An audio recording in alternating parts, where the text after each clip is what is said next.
Hey guys, it's Poke Pledge here, where we pledge to talk about the Pokemon market. And today we've got to talk about institutions that are getting into the Pokemon market. As we can see here, we have an article here from Network Today, and also it's been repeated here in the New York Post, just about what is happening in the USA with the tariffs and what impact that is happening on the Pokemon market. So, basically, the crux of this article and the one in the New York Post is just that institutional investors are starting to look and analyze the Pokemon TCG market and see it as more than just a hobby and collectibles market. It may well be one that is institutionally investable, because it is a 6 billion plus global industry in the TCG market, and Pokemon is a huge chunk of that at the moment. So, to see it as a 600 billion collectibles industry, and to see Pokemon as just no longer than just a nostalgia artifact or financial instruments. So, this is something I kind of felt was coming, and, it's so interesting to see that it's being picked up as such, and it took something like the tariffs, by President Trump, to bring this in.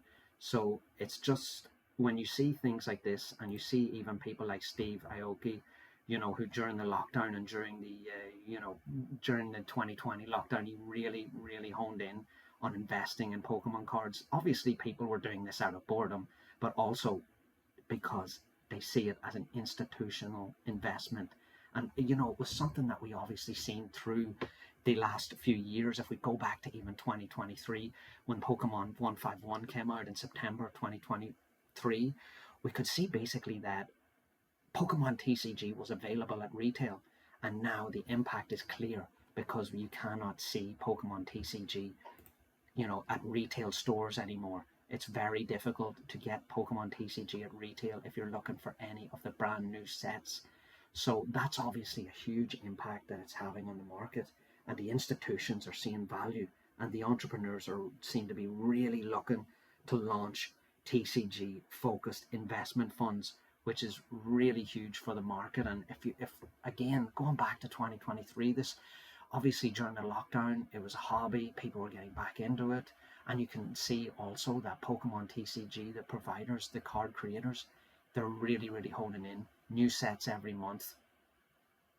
So, and the new sets, some are hitting, some are not, but they seem to be really popping, and they really, really go in on the god cards as well. So it's just, and obviously the odds of the pulls are getting a lot lower. So it's just astonishing to see, really, the changes in the market.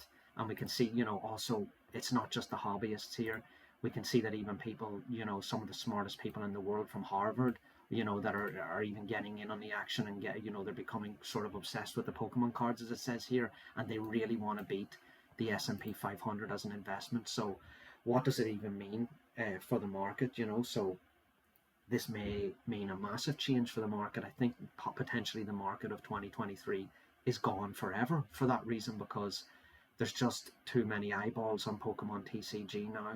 It's no longer just a hobby that was slightly in the shadows of pre-2020. It's something that even institutions are looking in, and they're looking in as this being a huge investment opportunity. And it's just more than retail now.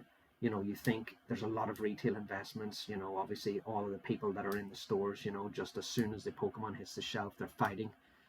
The scalpers are fighting to get it off the shelf. But it's more than retail now. Institutions are looking at it, and this can completely change how the market works.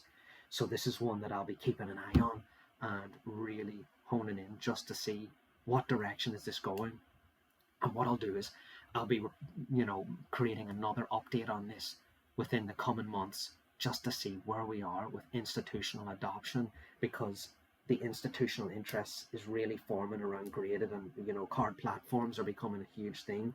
Private fund structures and resale infrastructure is something that they're really looking into, and it'll really, really impact the Pokemon market, and we are just going to wait and see how this plays out, guys. So this is Poke Pledge with another video, and what we're going to do is we'll be in touch soon. We'll upload another video with an update on where we are with institutional adoption.